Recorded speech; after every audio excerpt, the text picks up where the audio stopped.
पूरे medieval Indian history में जितने भी रूलर्स हमारे देश में शासन किए हैं, इनमें से सबका अगर लिस्ट हम लोग बना ले और इस लिस्ट में से हम लोग निकाले कि कोई एक बादशाह निकालो या कोई एक सुल्तान निकालो जिन्होंने पूरे भारतवर्ष को ऐसे नहीं समझा कि वो हिंदू है या मुस्लिम है। हम बात करने जा रहे हैं उस बादशाह की जिन्होंने अपने पॉलिटिक्स में हिंदू और मुस्लिम्स को मिलाने की कोशिश किए और पूरे भारतवर्ष में एक अलग अलग जो साइन और सिग्नल देने की कोशिश किए हैं कि भारतवर्ष एक ऐसा देश है जहां पर कोई एक पर्टिकुलर रिलीजियन, कोई एक पर्टिकुलर भाषाएं नहीं चलते।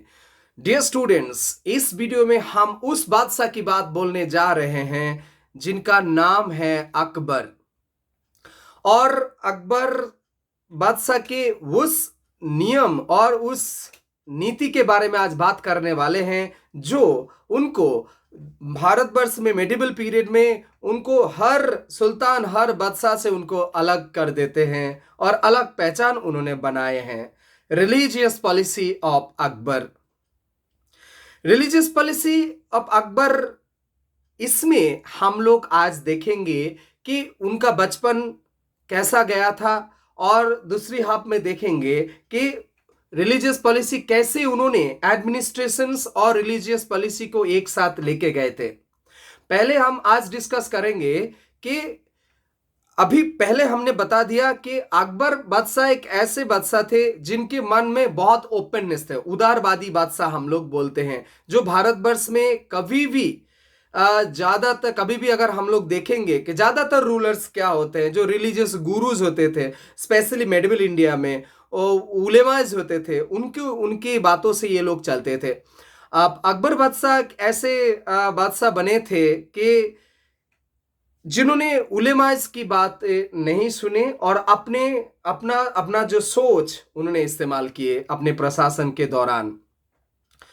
बचपन से अगर हम लोग देखते हैं कि इतना उदारवादी मन अकबर को कैसे आया, हम लोग देखेंगे कि उस वक्त 16वीं सेंचुरी में भारतवर्ष में बहुत सारे उथल पथल चल रहा था रिलीजन्स के चलते।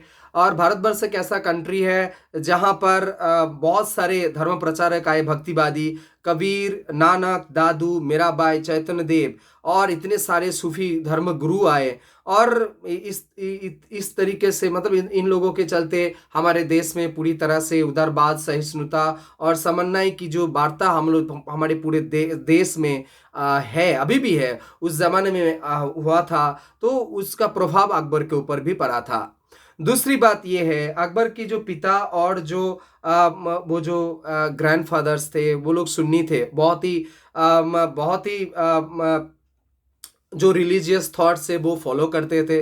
और इनके जो माता जी थे हमीदा बानू बेगम, वो परस से थे, वो सिया मौलवी बाबा दोस्त खान के कन्या थे। और तीसरी बात यह है कि हम लोग जानते हैं कि अकबर का जो जन्म हुआ था वो उधर अमरकोट के राज दरबार में हुआ था और कुछ महीने उन्होंने बचपन में वहाँ पर गुजारे थे और वहाँ के जो रानी थे उनके अंडर में भी थे। तो ये भी प्रभाव उनके रिलीजियस थॉट्स में पड़ा होगा। और चौथी बात हम लोग बोलते हैं कि जब बचपन से हम लोग जानते हैं कि हुमायूं के साथ उनका ट्रैवल्स रहा है, तो पारस कभी गए काबुल, वहाँ पर मुगल, तुर्की, अफगान, पर्शियंस के साथ बहुत सारे अलग अलग गस्टियों से मिले उन्होंने, उनका मिलना उड़ना था। तो बहुत सारे थॉट्स इनके दिमाग को उन्होंने उनके ऊपर प्रभाव इन सब चीज़ों को भी पड़ा। और चौथी बात ये है, बचपन से ही उनका जो फ्रेंड्स थे, ज़्यादातर बोला जाता है कि बैराम फ्रेंड्स और जो पितृतुल्य आदमी का नाम बोला जाता है, पितृतुल्य आदमी का नाम जिसको बोलते हैं बैराम खां, जो बहुत ही ओपन माइंडेड थे, और फ्रेंड्स जो थे अबुल फजल थे, फैजी थे। तो ये सब भी इनके थॉट्स में आए थे। और बचपन में जो ट्यूशन टीचर हम बोलते हैं, घर में जो पढ़ाते थे अकबर को बचपन में, तो वो थे मीर अब्दुल लतीफ़। मीर अब्दुल लतीफ़ जो उनके दिल में जो ओपननेस उन्होंने पैदा कर किए थे, ऐसा कहा जाता है। जो सुल-ई-कुल जो थॉट, सुल-ई-कुल थॉट्स मतलब है कि जो वर्ल्ड वाइड सबको एक साथ लेके चलने की जो भी थ्योरी है, ये सुल-ई-कुल उसको कहा जाता है। तो ये बहुत ही प्रभाव उनके ऊपर पड़ा था। और सबसे बड़ी बात और एक चीज़ इनके ऊपर पड़ा था कि उनके जो राजपूत रानी महिषी सब थे, रानी थे, तो उनकी चलते अकबर के जीवन में बहुत सारे प्रभाव भी पड़ा था, जो ओपननेस होने के चलते, क्योंकि उनको हिंदू कल्चर आचार आचरण के बारे में उन लोगों से भी बहुत सारे पता चला था। और अकबर ऐसे ही बचपन से ही बहुत ही धर्मप्राण थे, तो बहुत ही बिजी रहते थे राजा और राजकार्य के चलते, लेकिन कभी भी उन्होंने अपना जो धर्म का जो सिस्टम्स है, नमाज है, बहुत सारे जो भी चीज़ें हैं, वो कभी भी नहीं भूले। मतलब बचपन से ही वो उनके धर्म चिंता के बारे में टेंशन रहते थे कि कुछ खराब खराब ना हो जाए, ऐसे बहुत सारे उनका थॉट्स रहता था। तो और वो समाज में बहुत सारे जो उल्टे सीधे घटनाएं घट रहे थे, मतलब खराब चीज़ें होते, तो उनको बहुत दुख होता था। तो अकबर के पहले हम ये बोल दिए कि अकबर के जीवन में ये उदारवादी जो थॉट्स आया था ना, इन सब चीज़ों का प्रभाव अकबर के जीवन में पड़ा था। अब आते हैं एक रिलीजियस पॉलिसी। अकबर का रिलीजियस पॉलिसी क्या था, ये आज बताने वाले हैं। तो पहले से अंत तक ये वीडियो देखना है तुम लोगों को, क्योंकि 10 नंबर का क्वेश्चन आता है ग्रेजुएशन लेवल में, नौकरी में भी बहुत सारे क्वेश्चन आते हैं, और तुम लोगों को जानना है इतने बड़े बादशाह हैं, और एक ऐसा पॉलिसी जो पूरे देश में अकबर का जो पॉलिसी इनको सम्मान मिलता है। तो अकबर की जो धर्म पॉलिसी मतलब रिलीजियस पॉलिसी को तीनों हिस्सों में बांटा जाता है। पहला फेज, जो फर्स्ट फेज इनका माना जाता है जब से इन्होंने सिंहासन संभाला, और 1575 तक, ये 1575 तक इनके जीवन में इन्होंने ये बहुत ही सुन्नी मुस्लिम्स की तरह जीवन यापन चला रहे थे, और इनके मन में धीरे धीरे एक अलग सा बदलाव आ रहा था। 2 स्टेप्स इन्होंने इस दौरान लिए थे, जिससे पता चलता है कि अकबर के जीवन में उदारवादी चिंताधाराएं आ रहे हैं। पहला डिसीजन इन्होंने लिए, जो पिलग्रिमेज टैक्स को उन्होंने रद्द कर दिए 1563 में, और जिजिया टैक्स 1564 में इन्होंने रद्द कर दिए। तो ये पहले फेज में उन्होंने जो साधारण जीवन यापन चलने वाला जो बादशाह थे, उसके साथ साथ आप धीरे धीरे उदारवाद के तरफ चलते हुए इन्होंने 2 स्टेप्स हम लोगों को पता लग गया था। इस 2 स्टेप्स के चलते उन्होंने बहुत सारे जो नॉन मुस्लिम्स थे उनका दिल जीत लिया था। दूसरा फेज 1575 से तो शुरू हुआ, और इस दूसरे फेज में बहुत सारे अच्छे एक यूनिक स्टेप्स इन्होंने लिए। जो पहला यूनिक स्टेप्स इनको माना जाता है कि उन्होंने इबादत खाना का स्थापना किए थे 1575। राजधानी के पास फतेहपुर सिकरी में वहाँ पर ये इबादत खाना का उन्होंने स्थापना किए। ये एक धर्मीय उपासना गृह है उन्होंने निर्माण किए, और वहाँ पर पहले इनका इंटेंशन ये था कि मुस्लिम धर्म के जो धर्मगुरु थे और जो मुस्लिम के धर्म ज्ञानी लोग थे, वो लोग आते थे धर्म डिस्कशन करने के लिए। उन्होंने आमंत्रण जनाया, उन लोगों को बुलाया था, और हर बृहस्पतिवार शाम को ये सभा बैठता था। तो धर्मज्ञानी जो भी मुस्लिम कम्युनिटी से लोग आते थे, डिस्कस करते थे। लेकिन बाद में क्या देखे, अकबर बीच बीच में आते रहे, और अकबर देखा कि इन लोगों में लड़ाई हो रहा था।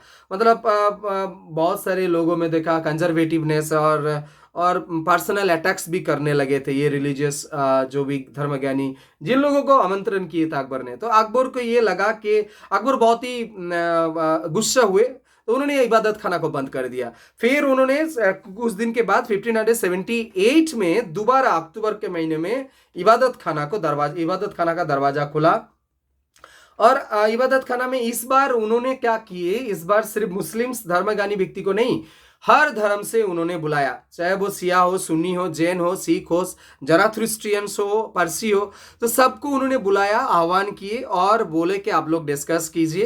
तो इबादत खाना में क्या हुआ, एक पार्लियामेंट ऑफ रिलीजियन के रूप में ये इबादत खाना उभर के आए। तो यहाँ पर क्या हुआ, सब लोग आए, और कौन कौन लोग आए थे, तो ये तुम लोग नोट कर लो, ये शॉर्ट क्वेश्चंस आते हैं कि इबादत खाना में कौन कौन से लोग इस इबादत खाना के डिस्कशन में आते थे, कौन कौन धर्म से कौन कौन थे। तो हिंदू धर्म से थे पुरुषोत्तम एंड देवी, और जैन धर्म से हीरा विजय सूरी और विजय सेन सूरी, भानुचंद्र उपाध्याय, और जराथुस्ट्रीय पंडित थे महारजी राणा, एवं जेसुइट थे धर्मजाजक याकव भाईबा एंड मनसारेट। तो ये लोग आते थे और डिस्कस भी कर रहे थे। तो इन सब डिस्कशन से क्या नतीजा निकला था ये थोड़ा बता देते हैं, क्योंकि इबादत खाना का इंपॉर्टेंस बहुत था, अकबर के जीवन में था, उस दौरान बहुत पड़ा था। तो फर्स्ट इंपॉर्टेंस ये थे कि अकबर के मन की जो उदारता, हम लोग बात कर रहे हैं, बार बार यही बोल रहे हैं कि अकबर के मन की जो ओपननेस इबादत खाना की डिस्कशंस में पड़ा था, क्योंकि अकबर आते रहे हैं, डिस्कशन में आते थे, सुनते थे। दूसरी बात ये है कि मौलवादी लोगों का जो उस वक्त के गोरा मौलवादी लोगों का जो भी आपस में झगड़ा वगैरह पहले फेज में हो रहा था, तो उन लोगों से बहुत वो गुस्से में थे। तो इस्लाम धर्म के प्रति जो मतलब जो कट्टरपंथी, उनके प्रति थोड़ा बहुत ही इनका जो सोच था थोड़ा बहुत शिथिल हुआ था इबादत खाना में डिस्कशन सुनने के बाद। तीसरा बात ये है कि अकबर के जीवन में ना धीरे धीरे परिवर्तन आने लगा था, क्योंकि यहाँ पर उन्होंने इनके आचरण में ये देखा गया पशु हत्या और जो भी शिकार करने जाना, ये सब बंद, मतलब ये अब पसंद नहीं करने लगे थे। और उसके बाद बात वो खाना भी उस तरीके का खाना खा रहे थे जैसे किसी का सती ना पहुँचे, और मतलब निरामिष खाना हम लोग जो बोलते हैं उसका, और तिलक लगा के राज दरबार में आना, और ऐसे पगड़ी लगा के और सूर्य पूजा करना, जराथुस्ट्रियन कम्युनिटी के जो थॉट्स होते हैं, अग्नि पूजा, मतलब अग्नि को, आग को सम्मान देना, इस तरीके का जो जराथुस्ट्रियन थॉट्स में होते हैं।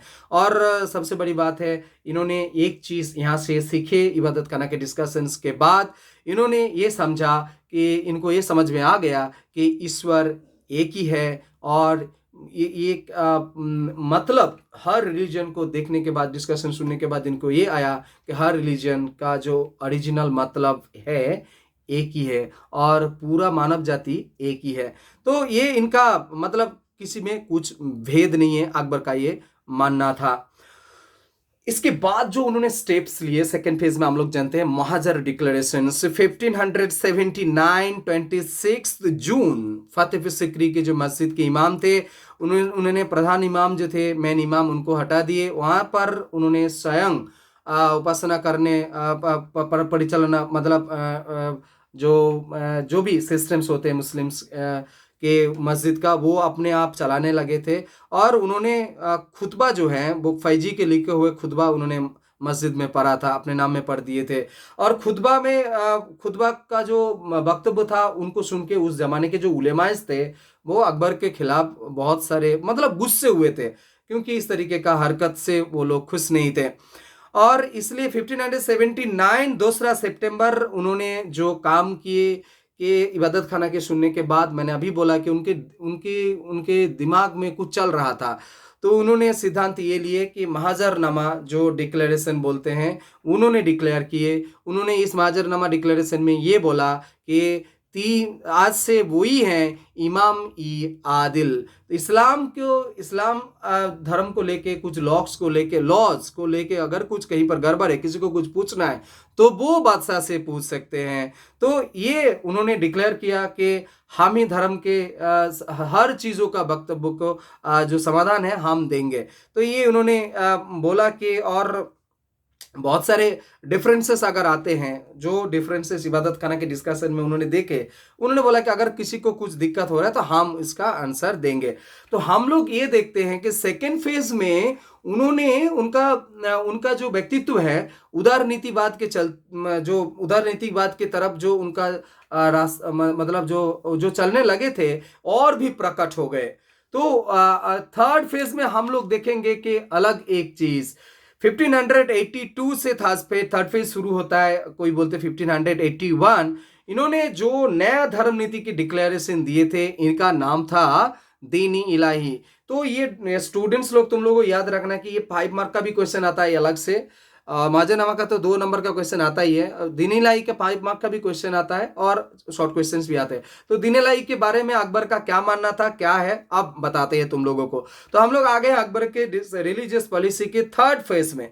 इन्होंने ये डिक्लेरेशन दिया कि नया नया एक रिलीजियस थॉट्स जो तौहीद इलाही इन्होंने बोले, दीनी इलाही जिसको नाम से कसरबादी जो तत्व हैं, तो उन्होंने डिक्लेरेशन दिया। अबुल फजल का मानना है ये तौहीद इलाही, अबुल फजल इनको ये नाम दिए हैं।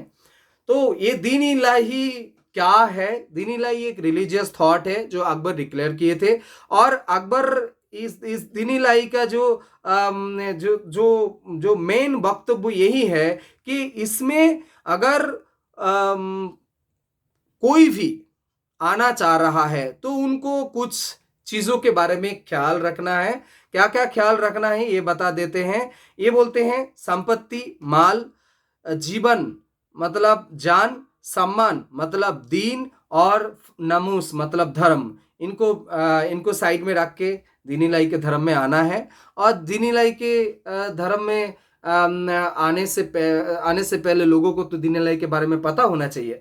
तो दीन इलाही के बारे में ये पता चला, अकबर ने ये डिक्लेरेशन दिए थे कि ये जो धर्म नीति है इसमें जो भी अंधविश्वास हैं, कुछ जो भी सांप्रदायिकता हैं, देव देवियों का मंदिर का पूजा है, और जो भी पुरोहित है या धर्म ग्रंथ के जो इतना दबदबा उस जमाने में था, उन्होंने बोला कि ये सब नहीं, इस धर्म में नहीं रहेगा। और सम्राट खुद इसका प्रवक्ता है, और अगर कोई भी अगर इस धर्म में आना चाहते हैं, किसी भी फील्ड से, किसी भी जगह से, किसी भी मजहब से आना चाहते हैं, तो वो दीन इलाही में आ सकते हैं। तो दीन इलाही का जो 10 थ्योरी के बारे में बताया गया है, इनमें से एक एक थ्योरी हम लोग बताते, हर धर्म से ये थ्योरी लिया गया था। एक थ्योरी ये है, उपनिषद से एकस्वरवाद मतलब जो वननेस ऑफ गॉड बोलते हैं वो लिया गया था। हिंदू दर्शन से लिया गया था जन्म जन्मांतरवाद मतलब रीबर्थ सिस्टम्स। तीसरा जो बुद्ध और जैन धर्म से लिया गया था अहिंसा का नीति। और जो भी पर्शियंस थे उनसे लिया गया था सूर्य पूजा और सूर्य और अग्नि को सम्मान देना, उपासना करना। और इस्लाम से लिया गया था नमाज और रमजान और हज यात्रा, ये लिया गया था। और जो क्रिश्चियन धर्म थे वहाँ से लिया गया था स्वैभातृत्व बोध मतलब जो ब्रदरहुड का सिस्टम्स क्रिश्चियंस कम्युनिटी में।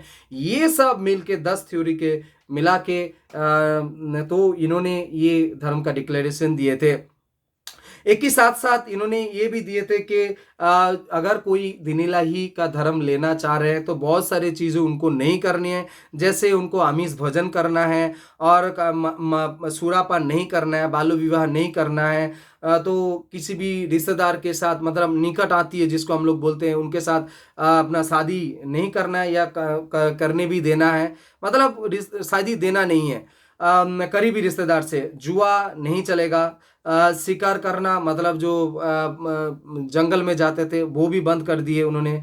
और उन्होंने बोला कि उनके जन्म के मास में जो सेलिब्रेशन गरीब दुखी आदमी जो भी लोग हैं उनको दान करने की बातें ये दीन इलाही में बोला गया था। मतलब एक तरह से देखते हैं सर्वधर्म समन्वय की जो कंसेप्ट है इस दीन इलाही में हम लोग देखते हैं। तो दीन इलाही जो कंसेप्ट है ये क्या, हिस्टोरियंस लोगों में बहुत सारे डिबेट्स होते हैं कि दीन इलाही, बदाऊनी स्पेशली उस जमाने के बहुत बड़े हिस्टोरियंस रहे और वो सुन्नी थे। तो बदाऊनी बोलते हैं कि अकबर जो हैं वो मुस्लिम धर्म के खिलाफ चले गए थे, मतलब उनकी जो भी डिक्लेरेशन है दीन इलाही के जो थॉट्स है उसमें मुस्लिम धर्म की बातें नहीं किए गए, क्योंकि उन्होंने बोला कि सूर्य पूजा, अग्नि पूजा, नवरोज, सिजदा, बाल विवाह या गोमांस खाना या बहुत सारी चीज़ों की विरोधिता इन्होंने की है इस दीन इलाही के थॉट्स में। तो हिस्टोरियंस लोग मानते हैं कि ये बदायूनी जो थे वो सुन्नी थे और बहुत सारे बातें बदायूनी की वो ठीक नहीं है। डॉक्टर ईश्वरी प्रसाद, डॉक्टर काली किंकर दत्त, डॉक्टर माखन लाल चौधरी बहुत बड़े बड़े हिस्टोरियंस, मेडिवल हिस्टोरियंस रहे हैं। इन लोगों का मानना यही है कि बदायूनी की जो बातें हैं वो सही नहीं है, क्योंकि दीनिलाई में कभी भी उन्हें इस्लाम और कुरान के खिलाफ बातें नहीं बोला गया। जो 10 नीति की बात बोला गया उसमें हज यात्रा और उसमें नमाज, ज़कात, रमजान, ये सब इनमें तो था। और महाजर जो डिक्लेरेशन है वो कभी भी अल्लाह के खिलाफ नहीं है। और अजीब गरीब सी बात ये है, ये बदायूनी जो बोले थे कि इस्लाम के उन्होंने हट गए थे इस्लाम से, लेकिन हिस्टोरियंस लोग मानते हैं कि अकबर जितने दिन तक जीवित थे कि अकबर कभी भी इस्लाम को छोड़े नहीं थे। मतलब वो अल्लाह के ऊपर उनका विश्वास बराबर था। और मुस्लिम्स साधु संत को उन्होंने कभी भी अपमान नहीं किए, सम्मान देते रहे। तो उनका ये जो उदारवादी जो थॉट, ओपननेस जो थॉट है, उस वक्त के उस जमाने के जो उलेमाज उनके खिलाफ थे। तो बस वही लोग शायद ये बातें उनके अगेंस्ट फैलाए थे। अब स्मिथ की एक बात आते हैं, जो विंसेंट स्मिथ ब्रिटिश हिस्टोरियंस, उनका मानना ये है कि अकबर ने दीन इलाही प्रवर्तन करके एक निर्बुद्धिता का परिचय दिए हैं। हालांकि ये बातें भी सैराचारी का नाम उन्होंने दिए कि अकबर उनके सैराचारी के नीति के चलते उन्होंने पूरे देश में ये दीन इलाही का डिक्लेरेशन दिए। लेकिन हिस्टोरियंस लोग मानते हैं कि अकबर के ये डिक्लेरेशंस ना उनका अहंगबोध, ना उनका अहंकार, ना उनका स्वैराचारी मतलब स्वेच्छाचार की बातें दिखलाता है। अगर वो चाहते तो बहुत सारे लोगों को दीन इलाही के फोल्ड में वो जरूर लाते। तो क्योंकि इसलिए नहीं लाए, क्योंकि इसलिए 18 लोग सिर्फ वो दीन इलाही में आए थे। तो उनमें से बीरबल भी थे। तुम लोगों को क्वेश्चन आता है कि कौन दीन इलाही एक्सेप्ट किए थे, ज़्यादातर बोला जाता है कि 18 लोग ही सिर्फ, क्योंकि इस तरीके का सिस्टम्स अकबर के दीन इलाही के रिलीजियस थॉट्स में था, तो सब लोग राजी नहीं थे। तो शायद इसीलिए होगा कि 18 लोग ही सिर्फ आए थे, इनमें से बीरबल भी एक थे। तो अगर वो अकबर चाहते, तो अगर स्मिथ का बात अगर सही है, तो अकबर अगर चाहते तो पूरी तरह से दीन इलाही का जो थॉट्स है सबके ऊपर लागू कर सकते थे, जबरदस्ती कर सकते थे, लेकिन उन्होंने नहीं किए। इनका असल में जो लक्ष्य अकबर का था वो है हिंदू मुस्लिम कम्युनिटी को मिलाना और भारतवर्ष में राजनीतिक और जो सांस्कृतिक का जो यूनिटी है उसको स्थापन करना। यही जो उनके जो टीचर थे उनसे वो सीखे थे, अब्दुल लतीफ से। तो सूली कुल जो थॉट्स है ये है। तो हम लोग ये देख पाएंगे कि अकबर के सारा जीवन में कभी भी किसी के धर्म के खिलाफ उन्होंने कुछ भी बातें नहीं की, कुछ भी स्टेप्स नहीं लिए। तो अब आते हैं कि रिलीजियस पॉलिसी का इंपॉर्टेंस आज बता देते हैं कि अकबर का जो अगर पूरी रिलीजियस पॉलिसी को अगर हम मूल्यांकन करेंगे तो 2-3 बातें हम लोगों के सामने आते हैं कि केवल मात्र अकबर राजनीतिक कारण के नहीं, ये धर्म के चलते, मतलब हर धर्म को मिला के अकबर चलना चाह रहे थे। इसीलिए इन्होंने एक इस तरीके का थॉट्स भारतवर्ष में लागू किए थे। और दीन इलाही और जो भी महाजरनामा डिक्लेरेशन या और भी जो सिद्धांत उन्होंने जिजिया टैक्स को ये करना, उन्होंने बंद करना, और जो भी पिलग्रिमेज टैक्स को बंद करना, इन सब चीज़ों को अकबर ये चालू करने का मतलब ये नहीं है कि किसी के खिलाफ थे। ये एक सिंहासन में जब अकबर बैठे थे तो अकबर का जो थॉट्स यही था कि भारतवर्ष एक ऐसा देश है जहाँ पर किसी एक धर्म का नहीं चलेगा।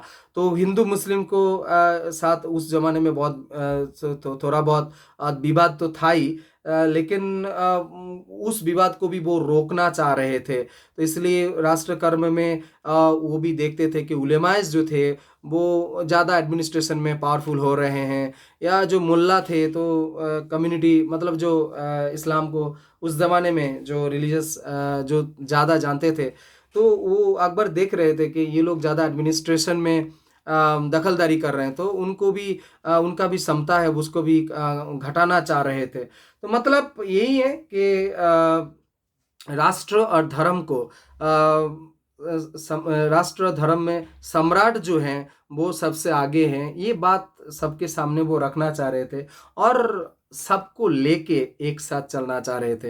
यही अकबर का रिलीजियस पॉलिसी का मेन उद्देश्य था। तो वो वीडियो यहीं पर ख़त्म करते हैं। बुक तुम लोग ज़रूर पढ़ो, और भी बहुत सारे चीज़ों तुम लोगों को पता चलेगा अकबर के रिलीजियस पॉलिसी के बारे में। तो वीडियो पर ख़त्म करते हैं, मिलते हैं नए वीडियो में नए टॉपिक के साथ। तब तक के लिए बहुत बहुत धन्यवाद। Thank you.